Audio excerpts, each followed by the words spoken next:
And today we're on day 119. I'm going to put this on the screen. That's why I got this big, bold uh, words that say put on screen. And I still forget sometimes, but today I didn't forget. The body keeps score of the mind. The body keeps score of the mind. This is an interesting thought process of what our mind thinks drives everything else that goes on. A cheerful heart is a good medicine. A cheerful heart is good medicine. The verse today is Proverbs 17:22. A cheerful heart is good medicine, but a crushed spirit dries up bones. But a crushed spirit dries up bones. Our grounding this morning is God help me to remember that what I carry in my mind affects more than my thought. I do submit to you that it not only does it help your body or talk to your body or tells how your body is, but others around you, the energy that you spend around you affects based on what your mind is showing.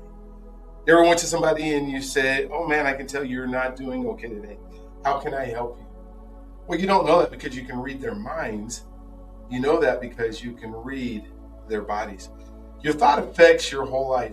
Chronic mental stress does not stay in your head. It shows up in your mood.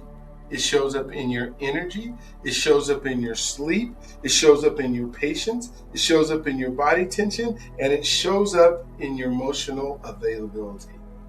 Mental battles often have physical footprints.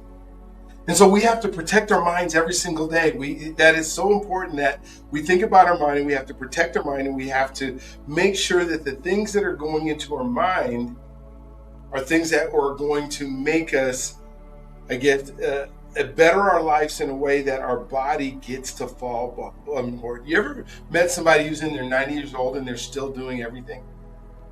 They're still running around and they're still, golfing or they're playing or they're doing stuff. And some people say, well, they smoked like half of their life and they never got lung cancer. And I'm not saying this with everybody who's 90 years old, but if you look at the joy that's in their life and what they must think about on a daily basis, and the studies and the research show that they have been happy year after year after year. It's hard to be happy when you have chronic mental stress, right? It's hard when you'd have low mood, low energy, low sleep, low patience, low body tension, and low emotional ability. It's hard to do, and that all comes from the things that you do when you start your day every single morning.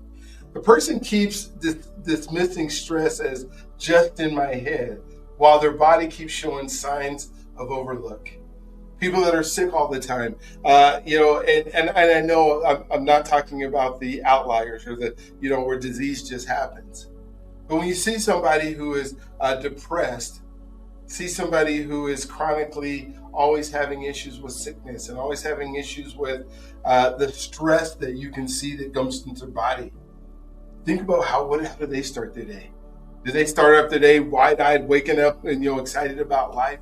Do they have affirmations that they use every day? And you start thinking through this story. I had a seasons where I tried to act like everything was fine mentally because nothing had fully fallen apart externally.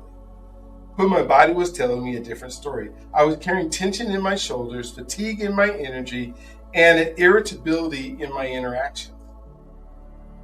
And what's so funny here is it wasn't that I didn't have God in my life during these times. I did have God in my life. And I believed in what he was saying and the words that he was giving me and the things that I was doing, and I was going to church every Sunday. So it isn't that the act of doing religion, it's the act of the relationship, right? My sleep had got thinner. My patience got shorter. My peace got harder to access. And that's when I realized that my body had been carrying what my mouth had not fully admitted and what my mind had not properly processed. Hey, the truth humbled me. It made me take an inner life more seriously.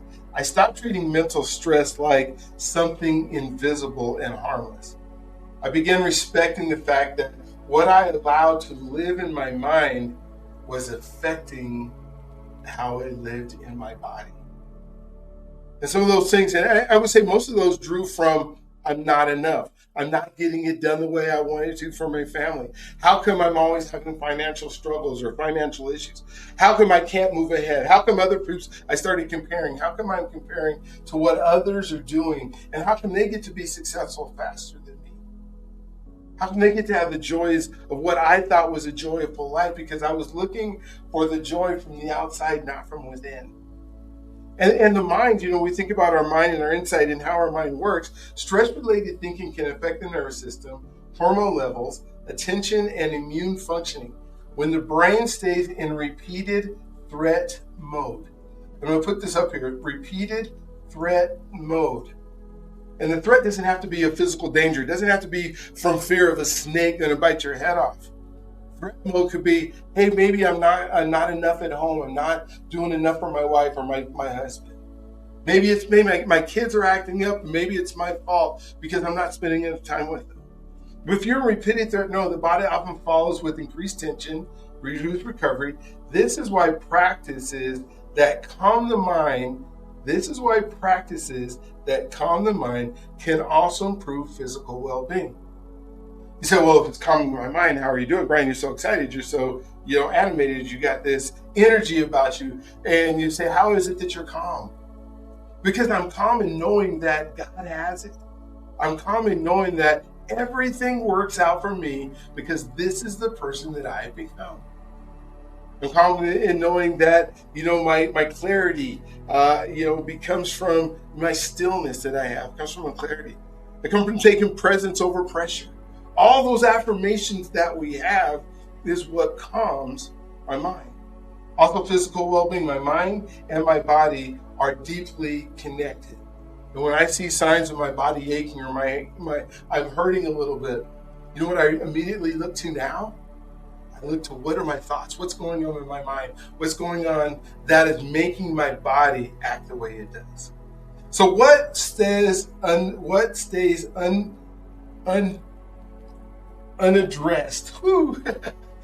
unaddressed in the mind often shows up somewhere else. So today, where has your body been telling you that your mind needs attention? Where has your body been telling you that your mind needs attention? The practice today is to notice one physical sign of stress today and ask what thought pattern may be feeding it. What am I thinking that's causing me stress? It might be causing a headache, or might be causing fatigue, or might be causing tiredness.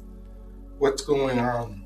And there's good tired, and there's good fatigue. I'm not saying that there's not. We work through that so that we build our muscles together.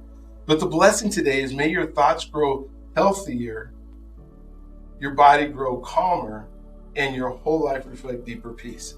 The prayer today is, Father, bring me healing to my mind and peace to my body. Teach me to care for both with wisdom. So our questions today, do you think stress in the mind shows up in the body? What physical signs usually tell you when your mind needs care? That's the big question that you want to re-answer, is what physical signs usually tell you when your mind needs care? And what is important, why is it important to pay attention to both mind and body?